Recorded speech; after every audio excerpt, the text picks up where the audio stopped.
Mais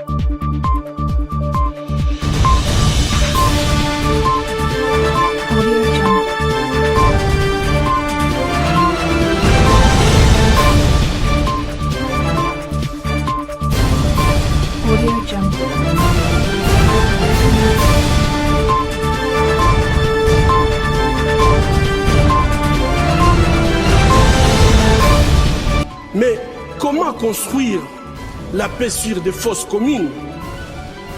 Comment construire la paix sans vérité ni réconciliation? Comment construire la paix sans justice ni réparation?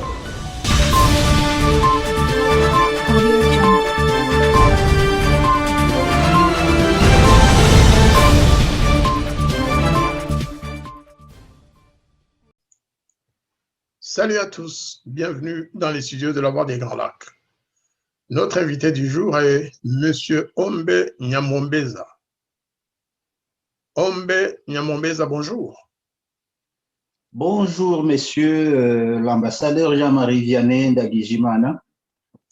Je vous ai invité aujourd'hui pour parler de l'assassinat de l'ambassadeur italien qui a été tué il y a quelques jours, non loin de Goma, dans le Nord Kivu. Est-ce que vous auriez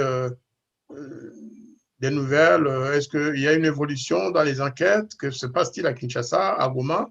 Est-ce qu'on en sait désormais mieux qu'il y a 3 jours? Écoutez, merci de cette question. C'est une question qui est à la une désormais, qui laisse couler beaucoup d'encre et de salive dans la région de nos pays des Grands Lacs, mais aussi sur le niveau international.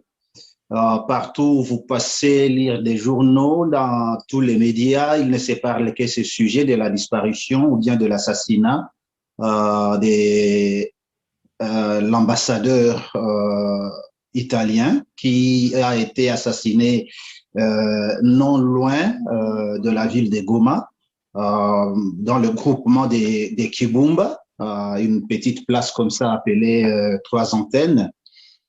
Ce n'est plus à cacher, il n'a pas été assassiné seul. Il a été assassiné avec son garde du corps, qui est aussi italien. Il a été assassiné avec un chauffeur du PAM, monsieur Jean-Claude, si je ne me trompe pas de son nom. Voilà. Sincèrement, à en dire vrai et franc, la façon dont ce monsieur a été assassiné reste controversée. D'aucuns disent qu'il a été assassiné dans un endroit où il ne le pouvait pas parce qu'il y avait des personnes en circulation comme d'habitude, surtout il y a eu fuite d'une petite vidéo, une vidéo brève qui montrait certaines personnes sur la route même à l'endroit de l'assassinat qui ont indiqué aux soldats qui étaient venus au secours, indiqué une certaine direction. Ils parlaient en swahili. Écoutez, ils ne sont pas encore allés très loin. Vous pouvez les poursuivre et les arracher, tout ça, tout ça. Mais malheureusement, le chauffeur est tombé sur le champ. L'ambassadeur Luca, avec son garde du corps, qui sont tous italiens, je vais dire, par les informations, par des sources certaines, on les avait transportés à l'hôpital de la MONUSCO à Goma, mais malheureusement, il n'a pas survécu à ses blessures. Mais écoutez, jusqu'ici, Kinshasa ne veut pas commenter officiellement cette affaire. Ça ne se parle que par certains sujets du gouvernement, mais le président n'en a rien dit jusqu'ici. Et puis, la cause de l'assassinat de l'ambassadeur Luca n'est pas non plus officiellement reconnue, mais le point qui se laisse entendre par différentes personnes, par différentes sources, il en serait deux. La première cause, ce serait que ces messieurs fréquentaient désormais le prix Nobel de la paix, messieurs les docteurs Mukwege. Et vous savez que le docteur Mukwege est en train de se battre matin et soir sur le tribunal international pour les crimes commis au Congo, mais aussi pour que, n'est-ce pas, le rapport mapping, très longtemps placé dans les tiroirs de Kinshasa et dans les tiroirs même des autorités de cet Occident, pour qu'on puisse s'en servir désormais pour punir tous ces crimes-là qui se sont commis sur les sols congolais depuis des années. Et un tel sujet dérange certaines personnes qui se trouvent d'une façon ou d'une autre préoccupées par ces rapports mapping-là. Et alors, comme il le fréquentait déjà et qu'il est ambassadeur de l'Italie, c'est comme si on le trouvait déjà comme un témoin qui vient se procurer, qui vient chercher des éléments auprès de Mukwege. Et ceci serait la première cause de sa disparition. La deuxième cause qui est énoncée serait que ces messieurs, vous savez, il y a quelques semaines, je dirais, il y a eu une délégation qui était partie de Kinshasa pour Kigali, selon de fuites d'infos, une information qui reste à vérifier. Il se peut qu'il y a des sujets auxquels ils ne se sont pas bien convenus, surtout sur la présence des soldats rwandais sur le sol congolais. On cherche toujours à les justifier parce que vous savez, il y a un rapport de l'ONU quelques semaines passées a pointé encore du doigt ces commandos-là du Front patriotique rwandais, qu'ils sont sur le sol congolais. Et écoutez, la chose la plus effrayante en est que le gouvernement congolais, même le président Félix Tshisekedi, n'en a dit un seul mot. Donc, à Kinshasa, on est resté modus bouche cousue. Alors, cette délégation qui est partie à Kigali pour une certaine négociation, selon des sources toujours à vérifier, il se puisque ce point a été abordé, comme vous savez, ils ont été pris en flagrant délit. Alors, il devait y avoir une raison pourquoi, comment justifier cela à l'international, et surtout que l'on savait déjà que l'ambassadeur est dans la région et que la vérité est connue désormais, il en serait aussi un témoin oculaire.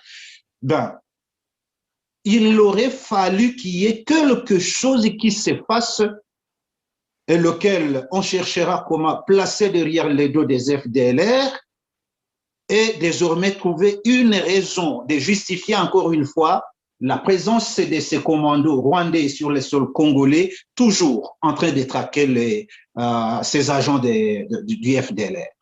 Voilà, en peu de mots, ce que je peux expliquer sur ces sujets. Je vous remercie beaucoup. Je peux ajouter un élément entendu ce matin sur nos radios internationales où il est question en fait de trahison et de guet-apens.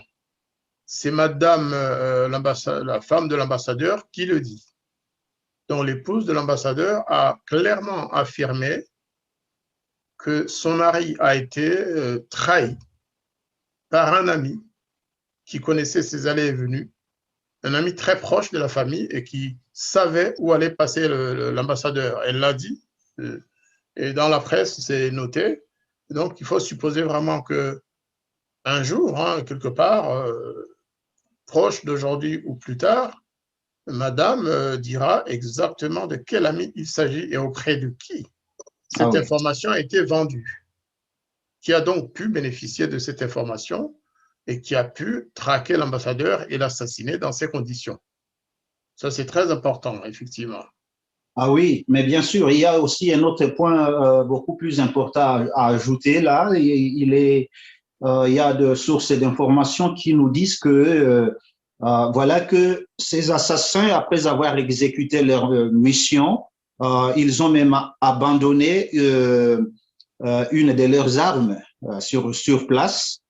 et que ce serait déjà, je crois,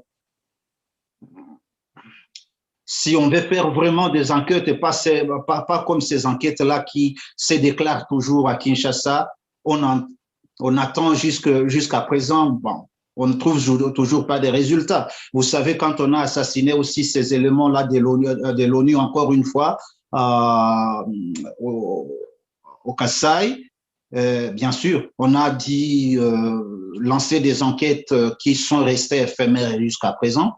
Mais ici, on a bien oui dire qu'il y a une arme qui est restée sur place. Si l'on veut faire vraiment des enquêtes, on peut partir déjà de cet élément-là.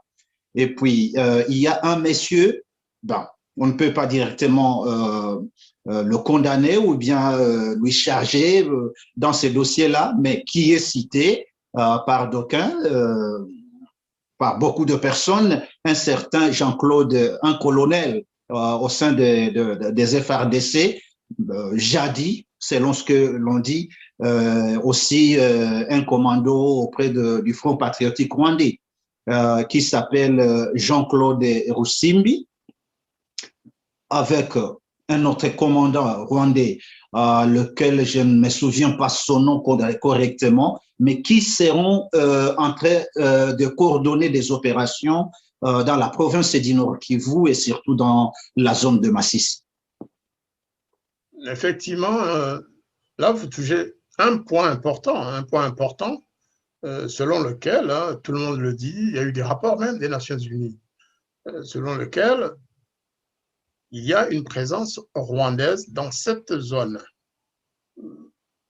Une autre information qui ne trompe pas, c'est qu'au lendemain de l'assassinat de l'ambassadeur, le directeur de cabinet du ministère de l'Intérieur a fait un communiqué ou une déclaration annonçant que c'était les forces démocratiques de libération du Rwanda qui étaient les auteurs. Eh bien, ses supérieurs ont vite fait de le blâmer et même de le suspendre de ses fonctions. Et je suppose que ses supérieurs hiérarchiques n'ont pas fait ça à la légère. S'ils l'ont fait, c'est qu'au moins ils savent que cette information n'est pas la bonne, que ce n'est pas les FDLR qui ont tué l'ambassadeur. Si cela avait été vérifié et si cette information était la bonne, je pense que le gouvernement de Kinshasa ne se gênerait pas pour l'affirmer. Donc au moins, ça c'est un scénario qu'il faut peut-être exclure. Sachant en plus que moi j'ai eu un témoignage de quelqu'un qui est à Goma, qui m'a affirmé que cette zone est contrôlée par les FRDC et les troupes rwandaises, qui sont apparemment de commun accord entre le gouvernement rwandais et celui de Kinshasa. Et donc, tous ces éléments-là peuvent faire penser que c'est ce scénario, le dernier, plutôt que le premier. Et puis, comme vous le dites, ce colonel qui est soupçonné à ce jour, c'est quelqu'un qui a navigué entre le Rwanda et le Congo, entre les deux armées rwandaises et congolaises. Donc, attendons voir, mais il est important qu'on dise que dans ce dossier, il y a quelque part probablement une main étrangère. Qu'est-ce que vous en pensez? Absolument, il y a une main étrangère dans cette affaire-là, mais cette fois-ci, ce n'est pas dans les hauts plateaux de l'Itombwe pour que l'affaire soit, je dirais, un mélange de tout. Il est beaucoup plus facile, si l'on veut vraiment faire des enquêtes bien orientées, on ne peut pointer bon, écoutez, comme le Rwanda a déjà commencé à accuser les FDLR, mais il y a aussi un sujet de ce groupe de FDLR qui a démenti aussi les accusations de Kigali. Et voilà, entre les deux, c'est là que l'on aura, après toutes les enquêtes, je crois que c'est ici où l'on trouvera vraiment le vrai assassin. L'assassin dans cette affaire ici, ce n'est pas le groupe de rebelles congolais. Dans cette région, il n'y a pas de Burundais. Dans cette région, il n'y a que ces soldats, ces commandos du Front patriotique rwandais, signalés sur le sol depuis des années et des années. Il y a un certain temps, ils avaient déclaré leur évacuation, mais ils n'ont cessé de revenir aussi camouflés, mais en tout cas, c'est reconnu. Même les habitants de ces contrées-là nous le disent chaque jour. Ils le voient, ils les entendent. Il y a même des soldats qui ont tiré des tenues militaires de Rwandais portant leur drapeau. Ça se connaît bien. Et alors, comme ils sont là, et puis les FDLR sont là, et qu'ils commencent déjà à se jeter des paroles sur ces sujets-là, je crois, excusez-moi, je vais seulement dire que cette chose, moi, je vais la considérer comme un mal nécessaire. Un mal nécessaire, pourquoi? Vous savez, à un certain moment, le président Tshisekedi, de passage à Goma, avait dit non, qu'il va venir cette fois-ci mettre son quartier général à Goma. Il avait promis, il avait répété les mêmes promesses à Beni, de passage aussi à Beni, qu'il allait cette fois-ci amener son quartier général à Beni, et les gens ont attendu jusqu'ici. Au lieu de s'occuper de l'insécurité à l'est du Congo, ils veulent laisser les gens dans ce que je vais dire seulement son mouvement d'union sacrée à Kinshasa. Donc, au lieu que les gens puissent fixer leur regard sur l'insécurité grandissante qui ne cesse de tuer les gens à l'est du Congo, de pertes humaines chaque heure qui passe, de mamans, de filles et de petites fillettes qui se font violer chaque heure qui passe, au lieu qu'on s'en occupe fermement et forcément, on est désormais tous, on est orientés sur les positionnements du gouvernement qui peut-être d'ici là sera instauré à Kinshasa. Donc, l'affaire Union sacrée a été désormais la première préoccupation de nos dirigeants du régime de Chilombo, au lieu qu'ils s'occupent de cette insécurité qui ne cesse d'endeuiller l'est de notre pays. Et c'est pourquoi moi je disais, il aurait fallu attendre maintenant l'assassinat, n'est-ce pas, d'un grand homme, d'un diplomate à l'est du Congo, pour que désormais le monde entier, pour que le multinational maintenant prenne conscience de ce qui se passe à l'est du Congo. Je pense, c'est pourquoi je voulais l'appeler mal nécessaire, en ce fait que c'est un mal parce qu'il y a eu des sujets voilà, qui ont perdu leur vie, mais c'est aussi nécessaire parce qu'on aura attendu la disparition de l'ambassadeur pour que la communauté internationale désormais se réveille, puisse fixer maintenant ses yeux sur cette zone-là et peut-être d'ici là pourquoi pas en trouver une solution durable. Vous avez totalement raison. D'ailleurs, lorsqu'on voit le réveil des consciences maintenant, parce que tout le monde le dit, tout le monde dit, mais il a fallu qu'il y ait un ambassadeur de tuer pour qu'on pense aux populations qui, elles, se font massacrer tous les jours par différentes forces, par les forces rwandaises, par les FARDC parfois, par les rebelles Maï-Maï, par les rebelles rwandais et par les rebelles ougandais ADF. Eh bien, il a fallu peut-être cela pour que la communauté internationale et surtout les Congolais prennent conscience que cette question doit être, une fois pour toutes, être résolue. Vous savez, j'ai lu avec beaucoup d'attention une déclaration de la société civile, justement, de la région. Pour elle, il n'y a pas de doute, parce que c'est des gens qui vivent sur place, qui savent où est qui savent pourquoi les citoyens congolais sont assassinés et par qui ils le sont. C'est un document, je crois, qui devrait orienter, parce que la population locale, y compris la société civile active, les activistes de la société civile, ils savent qui a pu faire quoi. Et puis, comme vous l'avez dit au début, il y a eu des témoins, pratiquement. Alors, compte tenu de tout cela, parce que l'assassinat c'est quand même passé à quelques kilomètres de la frontière rwandaise. Hein. Il ne faut pas le nier. Et les troupes rwandaises sont par là. Est-ce que vous pensez que, pour finir, ça ne devrait pas aussi susciter l'examen du fond du problème? Il y a la présence de troupes rwandaises officielles, de l'armée rwandaise. Il y a la présence de rebelles rwandais. Il y a une présence de rebelles congolais, mais entretenus par le Rwanda en particulier, et d'autres par d'autres pays, mais surtout dans cette région, parce que vous l'avez si bien dit, le Burundi n'est pas dans le nord du Kivu. Ce n'est pas la même chose. Est-ce que ce n'est pas le moment de poser la question de la présence de toutes ces troupes rwandaises officielles ou rebelles? Et qu'est-ce qu'elles font là, ces forces-là? Pourquoi on n'envisagerait pas un plan de paix régional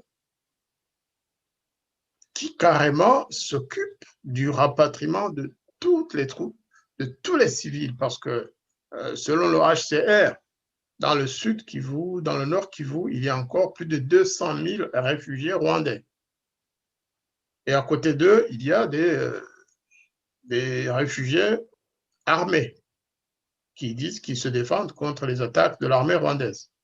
Mais se battre contre l'armée rwandaise sur le sol du Congo, pour tous les observateurs, et je suppose pour vous, vous l'avez dit, c'est contraire à la légalité internationale, c'est contre la souveraineté du Congo. Il faut que les Rwandais rentrent chez eux. La question qui reste à poser, c'est comment et par qui? En d'autres temps, c'est là que je vais finir ma question, les anciens rebelles congolais du M23, du RCD et autres, du CNDP, eh bien, ils ont été rapatriés au Congo. Ceux qui l'ont désiré, ils sont rentrés au Congo. Ils ont même été réintégrés au sein de l'armée congolaise, au sein des FARDC. Au Rwanda, il n'en est pas question. Chaque fois qu'on a posé cette question, Kagame a répondu non, ce sont des génocidaires. Je rappelle même qu'à l'époque de Umoja Wetu, le président Kabila avait suggéré que le Rwanda lui adresse une liste, la liste de tous les génocidaires présents sur le sol congolais. Et le Rwanda n'a jamais donné cette liste. Donc c'est comme si quelque part, le Rwanda avait un intérêt à garder le plus longtemps possible les forces rebelles rwandaises sur le territoire congolais pour peut-être, que sait-on, les utiliser comme prétexte ou comme alibi pour lui-même rester au Congo. Qu'en pensez-vous, Monsieur Ombé? Ben, écoutez, c'est ça, la meilleure réponse, vous l'avez déjà donnée. Kigali n'a pas intérêt dans le rapatriement des éléments FDLR, lesquels ils n'ont cessé, Kigali n'a cessé d'accuser des génocidaires. Mais nous avons vu certains de ces éléments-là qui ont décidé de rentrer au Rwanda volontairement. Certains de ces mêmes personnes-là ont été intégrées dans l'armée rwandaise. Certaines de ces personnes-là ont gagné certaines places dans les travaux publics du pays, mais jadis appelés génocidaires. Je crois, vous avez donné la vraie réponse. Un, il y a d'abord la participation de notre gouvernement local, donc le gouvernement national. Donc, la faiblesse à nous, personnellement, au Congo, parce que ce n'est pas une faiblesse aussi, je pourrais dire, une faiblesse physique. Non, non. Ce qui manque, tout ce que nous manquons au Congo, c'est la volonté. Vous savez que le temps des fois que les FARDC ont combattu contre ce groupe négatif-là et qu'il y a un commandant qui s'est montré vaillant, capable de chasser tous ces rebelles-là, capable d'en finir avec ces infiltrations-là, il a été tout de suite là assassiné. Nous avons un exemple qui est numéro 1 de Mamadou Ndala, le colonel Mamadou Ndala. Vous savez ce qu'il a fait avec le M23 et tout de suite là, on l'a assassiné. Après Mamadou Ndala, vous savez aussi le feu général Baouma. Il a été assassiné aussi. Nous avons de l'information même qu'il y a de ces généraux-là, il y a de ces commandants-là quand on leur donne la responsabilité désormais d'aller organiser et réorganiser d'autres guerres contre ces forces négatives-là, désormais, ils se trouvent dans l'impossibilité parce que de tous les coins, il se trouve désormais d'autres candidats menant à la mort, si jamais ils y montrent leurs capacités, s'ils s'en donnent vraiment comme de patriotes. Ça, c'est un. Deuxième chose, si un pays a un président, la première des choses, c'est pour que la souveraineté de son pays puisse être sa première préoccupation.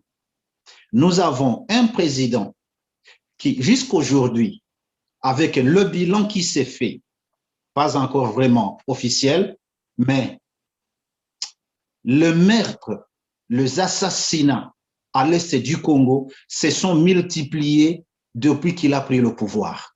Donc, présentement, les gens se font tuer tous les jours qu'ils l'ont été au régime Kabila. Donc, il n'y a même aucun deuil national planifié par Kinshasa. Vous n'entendrez jamais le président annoncer ou bien porter même des condoléances à ses familles éprouvées de l'Est. Donc, il se préoccupe, il est en train de se préparer pour les élections de 2023. Et ce n'est que cela. Donc, c'est ce qui lui préoccupe. La deuxième chose en est, désormais, parce que je vais finir avec le troisième qui est le Rwanda, mais je vais d'abord parler de la communauté, des Occidentaux, de multinationales. Ils sont le premier bénéficiaire de l'insécurité à l'est de ces guerres-là qui n'ont plus que duré, plus de 2 décennies déjà. Vous savez, le Congo, c'est le poumon de l'Afrique, si même pas le poumon de ce monde. Le monde actuel, avec la modernisation, a besoin du Congo. Vous savez, chacun de nous porte désormais un portable dans sa poche. Nous utilisons des ordinateurs ici, ces laptops. Aujourd'hui, avec vous savez, désormais, on est en train de conduire des voitures électriques. Vous savez, ici, l'on utilise de métro. On utilise les avions que l'on utilise chaque jour. Beaucoup de ces matières-là, si vous demandez aux Occidentaux comment ils trouvent, si vous leur demandez de vous tracer une ligne, un chemin, de vous faire le trajectoire par lequel ils trouvent ce matière-là, jamais vous n'y trouverez quelque chose de clair. Et alors, une fois la guerre s'est finie à l'Est, ils sont conscients maintenant de leur perte. Ces matières-là qu'ils trouvaient facilement sous les dos des enfants du Congo, sous le sang des enfants du Congo, ils seront obligés de les acheter cher. Et maintenant, donc en conséquence, l'émergence du Congo. Alors, ils ne veulent pas que le Congo puisse se sécuriser. C'est pourquoi leur main, la main des Occidentaux, des multinationales, est toujours au Congo, en train de manipuler des gens. C'est pourquoi quand vous allez même dans les mines, quand vous trouvez dans ces groupes négatifs-là, des rebelles, vous allez y trouver des mineurs, des enfants qui ne savent pas manier un stylo sur papier, mais qui savent manier l'arme. Et c'est ça le problème du Congo. Tertio, c'est ce que vous avez dit aussi. Kigali n'a pas intérêt à rapatrier les FDLR. Où est-ce qu'il trouvera désormais la raison de la présence de ces troupes sur le sol congolais? Et ce qui inquiète, messieurs l'ambassadeur, vous savez, ces gens ne sont pas les hôtes du gouvernement congolais parce que la présence ou bien une telle opération qui s'est faite par les troupes rwandaises sur le sol congolais, je pense que ça devait se discuter et ça devait se décider dans notre Parlement congolais. Mais le sujet n'a jamais été abordé parce que ça, c'est un arrangement qui est entre le président Étienne Tshisekedi et le président Paul Kagame. J'ose croire même que le Sénat ou bien le Parlement du Rwanda n'a jamais aussi abordé ces sujets-là. Donc, en quelque sorte, voilà les trois choses Donc, je le fais en bref, si vous avez trouvé ça. Donc, en synthèse, quoi. Mais voilà les trois raisons. Il est jusqu'ici un peu difficile de trouver la paix à l'est du Congo. Mais après tout, tout ce qui manque au-dessus de tout, c'est la volonté. Parce que là où il y a la volonté, il y a bien aussi le pouvoir. Merci. Merci de votre analyse parce qu'effectivement, elle met le doigt là où il faut. Est-ce que vous pensez que la population congolaise va supporter tout cela pendant très longtemps encore? Effectivement, vous dites, eh bien, à Kinshasa, on ne s'occupe que de l'union sacrée, on ne s'occupe que des placements, on ne s'occupe plus que du gouvernement à venir. Des procès qui vont tomber, chaque jour on annonce des procès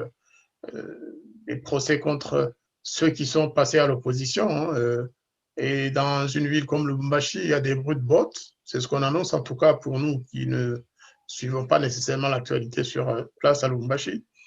Est-ce que vous croyez que la population congolaise va pouvoir patienter davantage comme elle l'a toujours fait aujourd'hui? Ça, c'est une très bonne question, messieurs. Les Congolais de l'Est en ont plus que marre jusqu'à présent parce que ce sont eux qui sont endeuillés du jour au lendemain.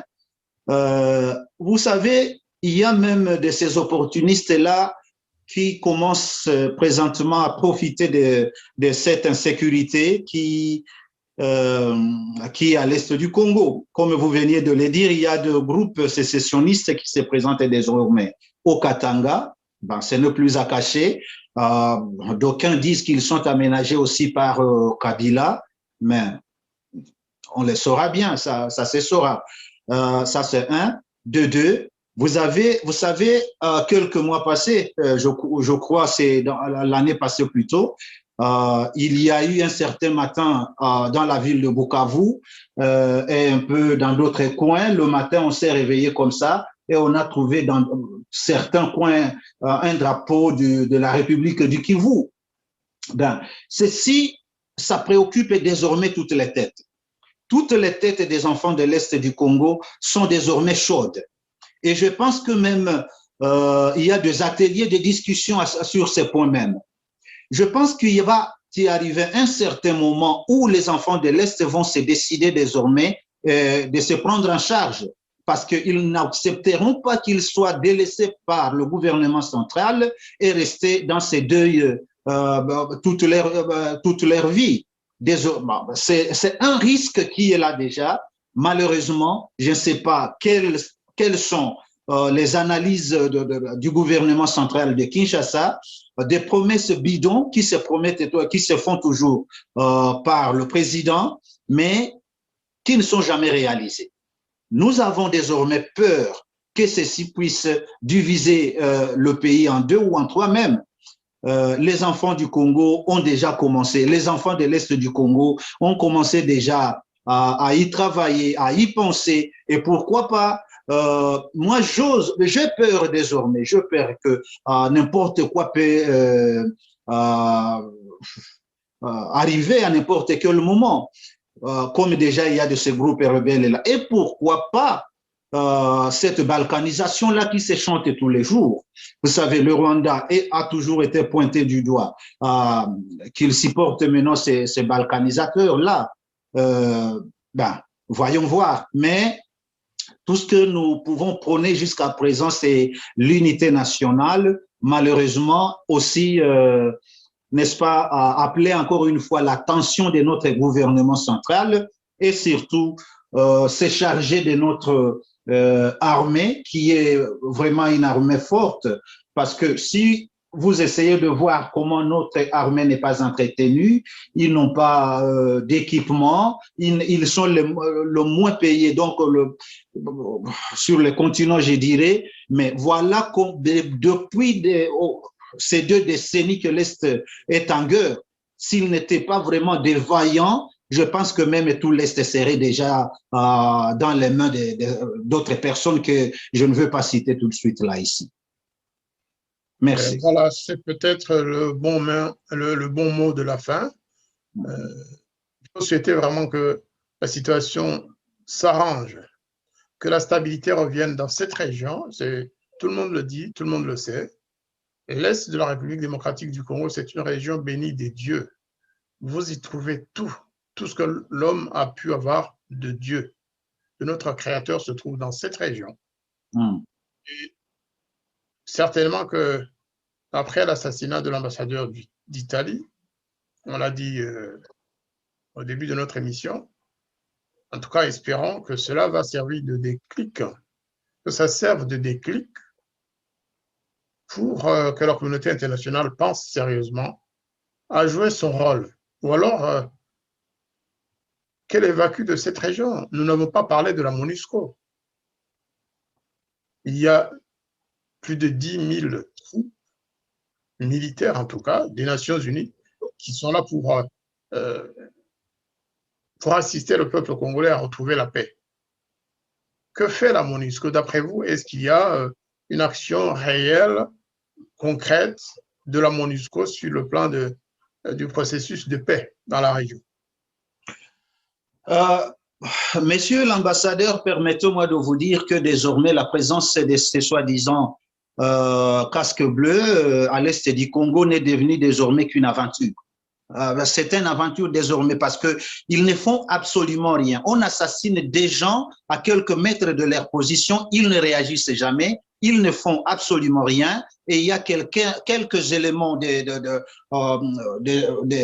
ces casques bleus-là qui disent que ce n'est pas ça leur première préoccupation. Et bien sûr, normalement, ce ne sont pas ces troupes-là qui devaient d'abord sécuriser le pays numéro un.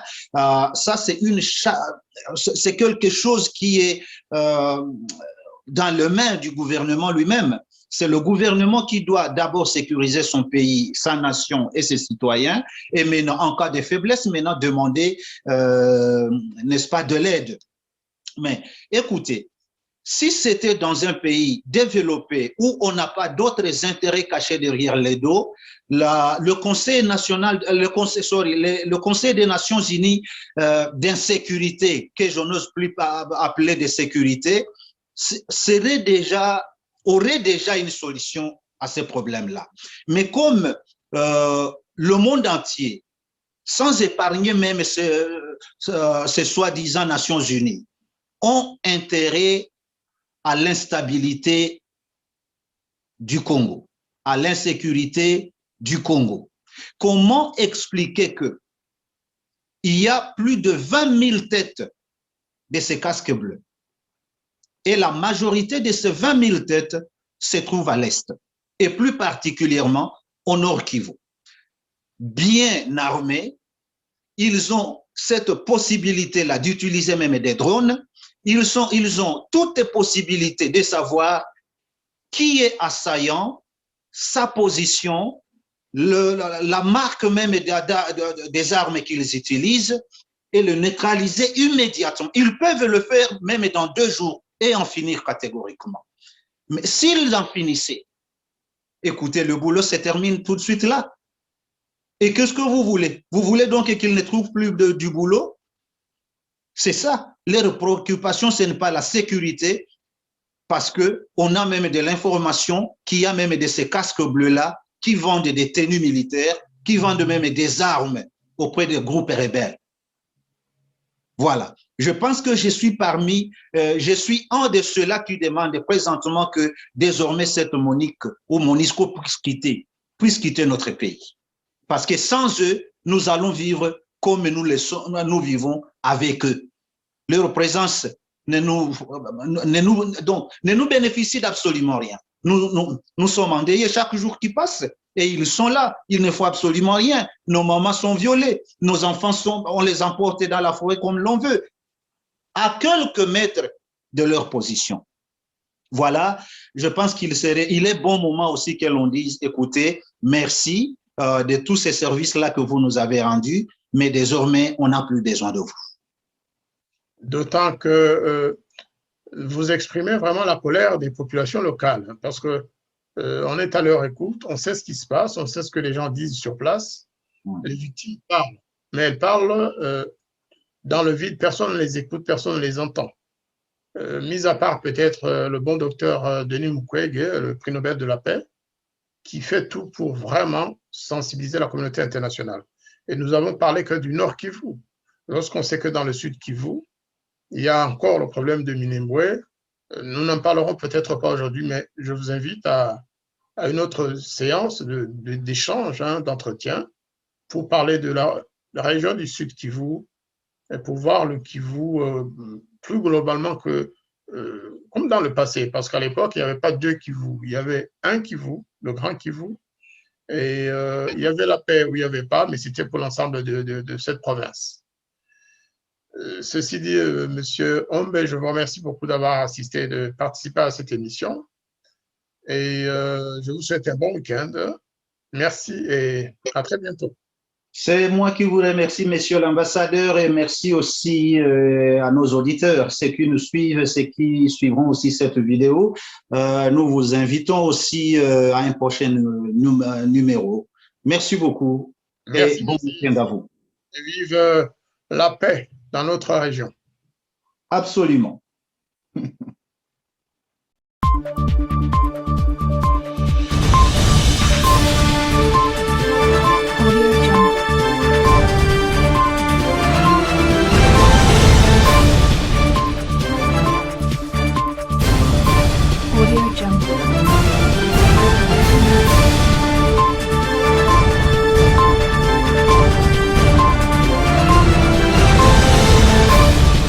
Mais comment construire la paix sur des fausses communes? Comment construire la paix sans vérité ni réconciliation? Comment construire la paix sans justice ni réparation?